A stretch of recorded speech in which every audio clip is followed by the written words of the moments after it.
abstinence from food and drinks.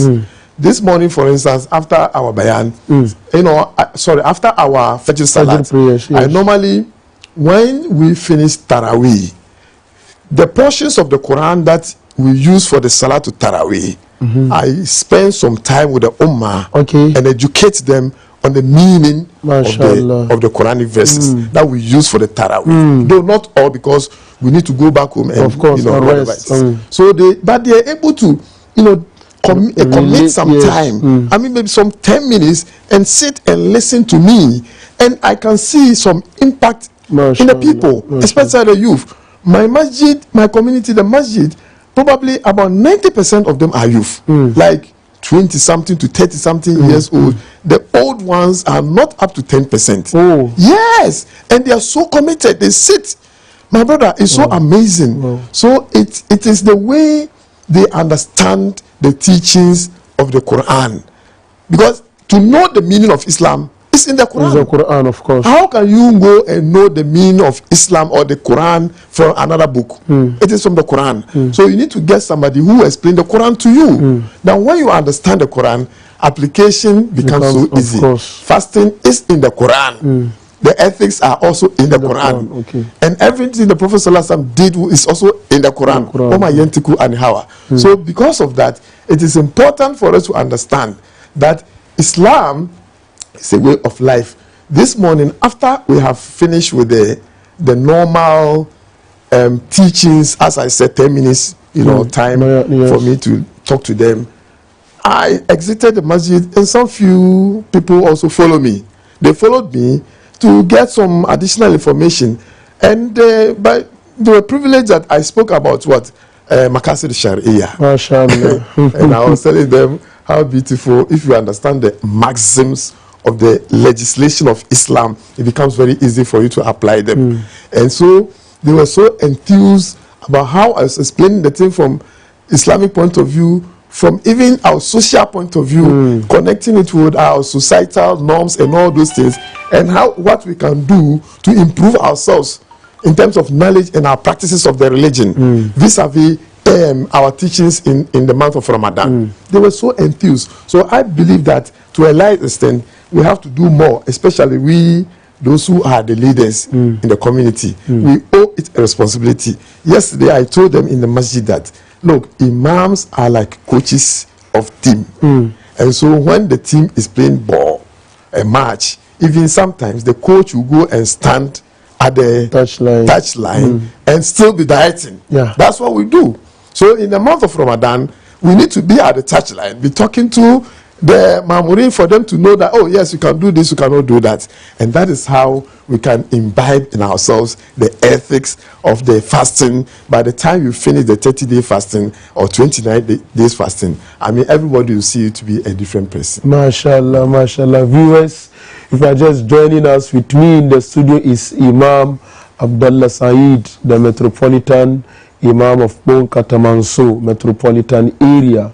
And we are discussing the virtues of fasting. This is the first in a series of discussion on Ramadan. We looked at the ta'arif, the definition of fasting, where he mentioned that fasting has a linguistic definition and a technical definition. He said linguistically, we are talking about abstinence. And he cited the mother of Jesus, alayha salam, in the Quran, where she said she has abstained herself from speech. Now that is a type of fasting, but this is abstinence from speech. Then he said, when we talk about fasting from the Islamic law perspective, the technical meaning, we are talking about abstinence from food, abstinence from drink, abstinence from sexual pleasures, from dawn to evening, for the sake of Allah, as a form of worship. And he emphasized on this point, the fact that you are doing it for God, and you are doing it as a form of worship. We do this while safeguarding its parameters, then we can say you are fasting. But again, another point which he made, which is so important, I found very intriguing, is that fasting is not just limited to these elements that he mentioned, but that the Prophet advised that when you fast, you are also abstaining your eyesight. Your eyesight is also fasting. Your legs are fasting, your hands are fasting, your entire body is fasting. And the Prophet mentioned, as Imam narrated, that man lam yada qawla az-zur wal amal bih wal jahla falaysa lillahi hajjatun an yada ta'amahu wa sharabahu, that whosoever fasts and does not stay away from evil speech and ignorance, then Allah is not in need of your fasting. And Imam had highlighted on this. The point which he mentioned just right now is how he linked fasting to Quran, Ramadan to Quran. He said in order to understand fasting internally, you have to understand the Quran, because the teaching about fasting is found in the Quran. And we have to take the Quranic lesson seriously, not just the recitation, but the meanings also. So this is the point Imam mentioned, if you are just joining. Before we bring in Imam to continue the discussion, I would like to, at this point, we go for a short commercial break. When we return, Imam will continue with the discussion. Assalamu alaikum.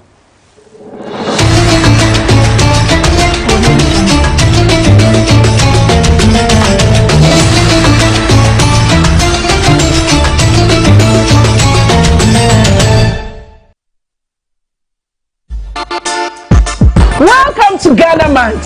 Fala Friday is back. Yes, must buy say better Bibia Fala. Enjoy up to 50% discount on all our items. This 7th of March, all roads will lead to Max Buy stores nationwide. Come get your mobile phones, ACs, washing machines, home appliances, Edify speaker, Swallow maker, and many more. Up to half price. Let's celebrate Ghana Month in grand style. For further enquiries, call us on 0594 091 122. You can also visit www.maxbuy.com.gh. It's Max Buy Day. Bibia Eyefala. The Kwanzas have been making noise 3 days non-stop, screaming and laughing all the time. This can't go on. This are 3 days. How? I mean, situations when you. I mean, to Mrs. Odem since you do. She went and knocked on the door. Pam pam pam. And when the puni be in room, all we could hear is sister laughing and shouting. Hey, Esimatison. And the landlord teaching. Not in this house. Not in this house. He didn't even know. And no problem. Oh, and why not Catalina? Mami sumini etrin kofe. Na yamu use Star Times decoder. And mo chesumuni. Na in Kache, the fun is getting loud on Star Times. Enjoy the best of local and foreign drama. To me and know the Biarada. Out of your seat action from the Bundesliga, GPL matches and more. The finest telenovela series, the best kids channels and so much more. Get a Star Times decoder now and bring the headquarters of entertainment right into your home. Star Times. Enjoy digital life. Welcome to Max Buy.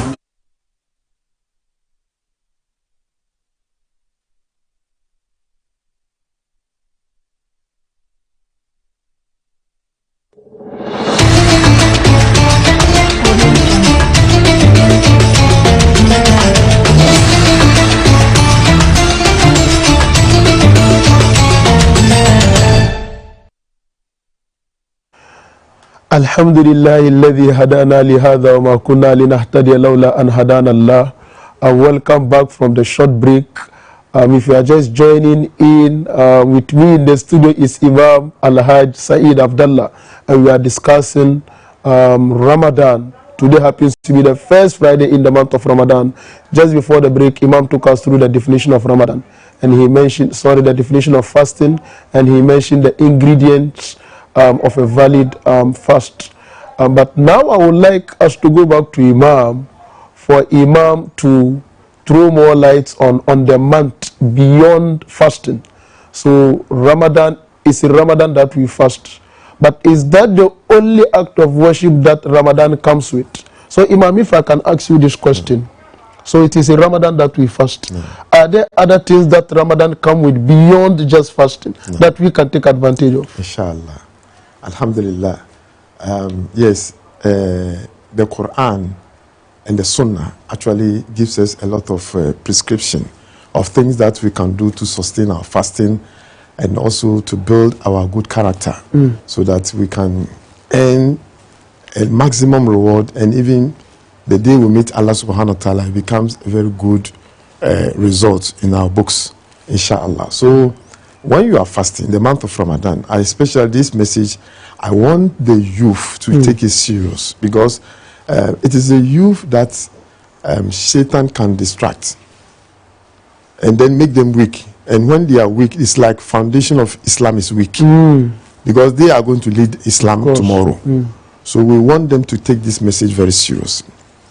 In the month of Ramadan, you say in the month of Ramadan, please, in addition to the abstinence from food and drinks and sexual pleasure, there are other things you need to do, like Taraweeh, Salatul Taraweeh. Salatul Taraweeh also depends on the community. In my community, we do 10 rakah. Then people will do Shafi and Witr. Some will go home and get up at dawn and do Shafi and Witr in addition. Some also do 8 rakah, and then they do the Shafi and Witr. Others in other parts of the world, like Asian countries, South Asian country, Pakistan and other places, they do 20 rakah. But I want to emphasize that it is all nawafil. It is not fard. But the one that the Prophet Sallallahu Alaihi Wasallam we have read in the books of hadith, he did 8 rakah and then he added witr. When we say witr, actually we are talking of the Shafi and witr. But the books, they don't say Shafi and witr. There's no fiqh book that mentions Shafi and witr. They mention witr. When they say witr, it means the Shafi and witr. So let's take note of that. Now, if you are a Muslim, and especially as I say youth, make sure you observe this Taraweeh Salat. Because some of the people would think that because it's nawafil, it is not farad. Oh, when I finish my shy, that is okay. You see, if you do so, you will also violate one of the rules of the fasting. Because the hadith actually stated that Salman Al-Farisi, his hadith, stated that the Prophet ﷺ said, Allah has given us fasting by day, and then in the evening he has given us Taraweeh, as a sunnah Taraweeh. So if you remove Taraweeh, you have actually, it's like food that you have removed some ingredients that you not enjoy the food. So make sure you observe the Taraweeh as part of your. And then also, Iftar. You see, at the time of Iftar, people think it is just suffice to go and break your fast and that is it. No, before the Iftar, dedicate some 10 minutes or so. If you cannot at 10 minutes, at least from 5 minutes, and make dua. Because that time, dua is mustajab. And we all know that we have needs that we want Allah to fulfill for us. And Allah subhanahu wa ta'ala has declared that that time of iftar is a time of acceptance of dua. Dua mustajab. So make sure you dedicate some 10 minutes or minimum 5 minutes. Probably you can even sit to your wife and children. Me, I believe in that. I believe in that. You, the head of the family, you are actually the driver of the family. And God is going to question you. Train them in that aspect. So sit with them and do the iftar with the family before you even go to Maghrib Salat in the Jama'ah. So that the people, the family will enjoy you and they also learn from you. So this is very important. And besides that, make sure reading of the Quran should be part of you. If you know how to read the Arabic Quran, make sure you read it from cover to cover. You finish it in the month of Ramadan. If you cannot read the Arabic Quran, please, I still encourage you to take the English translation and read from cover to cover. I don't think it's too difficult. Look, my brother, the books that you were given, the Triple IT's book, Maqasid Sharia and other books, you know that I've read everything. There are more than 600 pages, but I've read them. I don't think reading Quran in the whole month of Ramadan is a difficult task. Provided a person understands what he's doing, he should be able to read the Quran and seek further interpretation. Go and join lectures where people are, some scholars are doing lectures, muhadara. They are delivering lectures about Islamic laws on fasting and probably other aspects of life. Go and join them so that you can learn more about Islam in the month of Ramadan. And then it also tells us at the iftar, there's something that I nearly missed. The Prophet ﷺ, when he was talking to the Sahaba about the need to help the poor and the needy ones to break their fast, he mentioned to the Sahaba, and the Sahaba says not all of them have the means to feed a fasting person to break his fast. Prophet Sallallahu Alaihi Wasallam said, even if you help somebody ala tamaratin, you see, when we say tamaratin, we are talking actually about one seed of debino, one debino, just one. You give it to a fasting person to break his fast. Allah gives you the reward of forgiveness of sins, emancipation from hellfire, and at the same time, the quantum of reward Allah gives to that person you help to break his fast, the reward of his fasting, that quantum is also added to yours. So make sure that you participate in all these things to maximize your reward. You say either you give a debino or you give masgatul laban, or the third one is sharwatu ma or water. Maybe 50 pesos pure water, sachet water. Those who have the means to buy 12 CDs, the big bag is 12 CD. Go and buy and dump it in the masjid and let people benefit so that you get the reward. All these particles we are talking about, they actually makes the fasting enriched.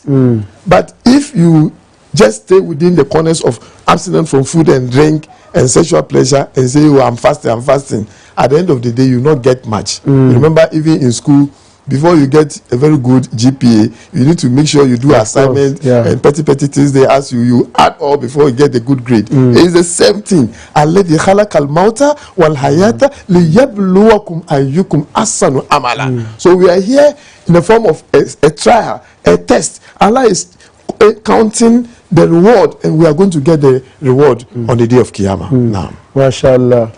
So Imam has explained that in the month of Ramadan, beyond the fasting, there are other things that we are supposed to do. Imam mentioned the Taraweeh, which is the night's prayer. It's not compulsory. He mentioned that. He said it is recommended. However, it comes with lots of benefits, such that when you miss it, you miss all these benefits. He talked about iftar. Having the iftar in a family, very, very important. Or helping people break their fast. Even if you can only give dates, just a single date. In other words, whatever thing you are able to give for the sake of God to the fasting person to help break his fast or to help break her fast, Imam is encouraging that we give. Imam also mentioned that we should read the Quran. For those who can read the Arabic, we should read cover to cover. For those who can read the English, still read the English cover to cover. Whatever language of the Quran you are able to read, try to read cover to cover. Imam also mentioned one point, dua, which is supplication. At the time of iftar, just before you go into iftar, you break your fast, you make du'as. Coming back to Imam, you've mentioned all of these components that come with the month of Ramadan, beyond the fasting. Alhamdulillah. One question I would like to ask at this point, to what end all of this? Beyond, doing this for the sake of Allah, what are some of the fawaid, some of the benefits that the individual gets going through this month? Now, it is not for nothing that Allah subhanahu wa ta'ala legislates a law for us, and then Allah subhanahu wa ta'ala will not tell us the benefit of what we are doing. There is one hadith which is very, very popular, and that hadith is hadith Qudsi. Allah subhanahu wa ta'ala said, Kullu amal ibn Adam lahu ila sum or ila siyam fa innahu li wa ana ajzi. See, this hadith, is so intriguing. Look at the salat we are performing, zakat, hajj, and everything. Allah subhanahu wa ta'ala has singled out fasting alone, that actually that fasting you are observing is between you and him, and he is taking that responsibility that he is the one going to reward you. So it means now that you have been recognized that what you are doing is between you and Allah, you have to do it well. Very well. Wow. Do it to please Allah.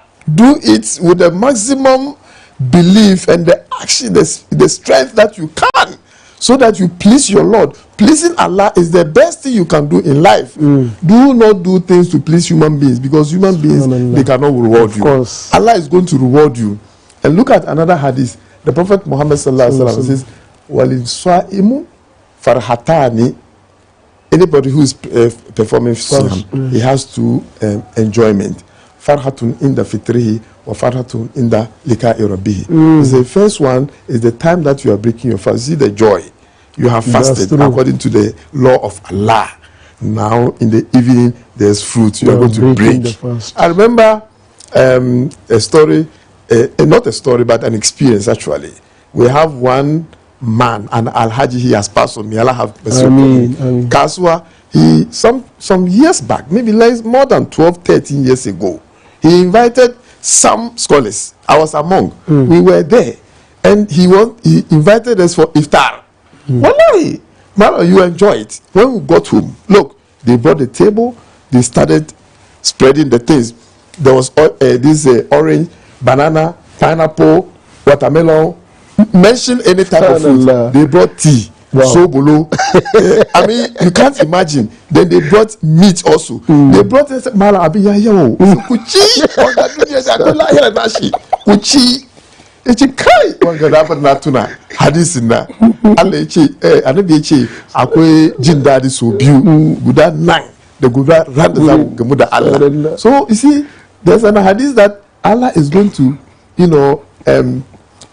prepare like banquets on the day of Qiyamah. Can you imagine, even in this world, the Independence Day yesterday was celebrated at the Jubilee House. Some few people were invited because it has to be somewhat moderate because of austerity issues. So on the day of Qiyamah, Allah, He is not Allah of poverty. He is not Allah that things diminishes from His wealth.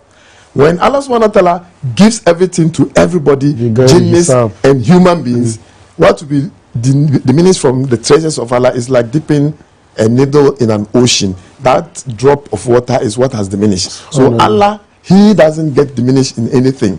On the day of Qiyamah, He has made a promise to offer banquet, a party to His servants who actually obeyed Him in all aspects of life. And can you imagine if your name, they say, Bashiru Ibn Muhammad Ibn Kaza from family of Kaza, Kazo, Aleche Kazo, how will you feel?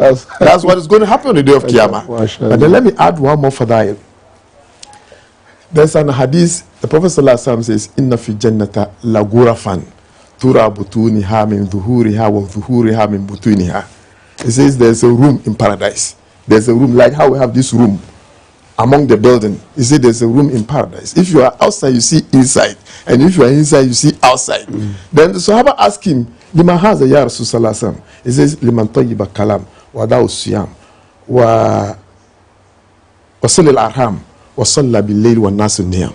He says, this room that he's describing, I remember this scholar, Dr. Suleiman, is one of the scholars in America. Who actually share Ramadan series every Ramadan. Umar Suleiman, he's the one. So he said, I heard him mentioning this hadith, and he said the room that hadith mentioned, the width, let's say from wall to wall, is about 1,000 years journey.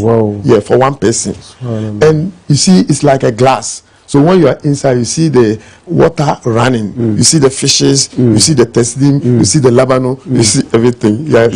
So, and then you enjoy. This room is for people, one, a person who issues out good statement. Whenever he speaks, he calms down people and he reconciles people and all that. Liman tayyiba kalam. And then, without siyam, somebody who is observing fasting regularly. Like the Ramadan, apart from Ramadan, Tatawi, Mondays and Thursdays, Ayam and Bid, and other things. Fasting person is part of it. And then also a person who reconciles his family. He will make sure the family ties is related all the time. And then finally he says, he gets up in the night when everybody is asleep and he alone, between him and Allah, he is praying. Subhanallah. When I read this hadith, I enjoy it so much. And I wish every Muslim gets to know about this hadith and make effort. Simple things you can get as a result of minor things that you do, but it carries significant reward. If you're able to accept ourselves to this, I believe that, inshallah, paradise Malon, it will be very easy. May Allah accept this. Ameen. May Allah grant us the benefits of the fast, the reward of the fast. Ameen. And the benefits of the entire month. Imam, before we wrap up, yes. We've talked about the fast. We've talked about the fa'idah. Yeah. Some even like to talk about the health aspect of it. Exactly. But maybe, hopefully, we leave that for another day. But one point I wanted to hammer on, which perhaps might be of interest to our viewers. Each items or actions that break the fast. Yeah. We do get questions a lot every year. You know, actions that do break the fast. Yeah. So, can you touch on it? Inshallah. There are some actions that actually, some reduces the value of the reward that you get, and some also nullifies the fasting actually, totally. For instance, one, if you intentionally, because that one is mentioned, intentionally eat or drink, or you have sex.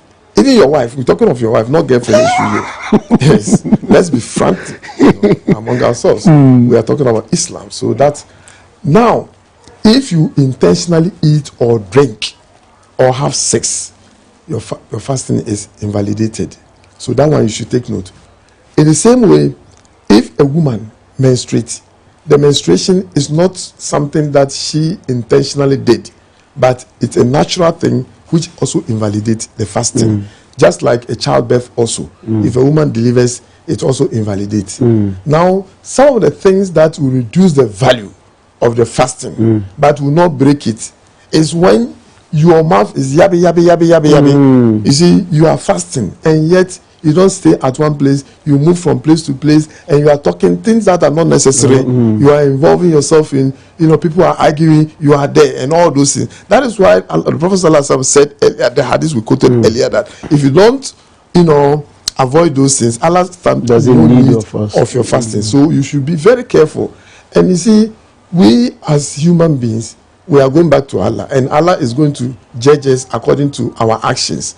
Some actions that we undertake are influenced by people that we involve ourselves in company with. So be careful in this month of Ramadan.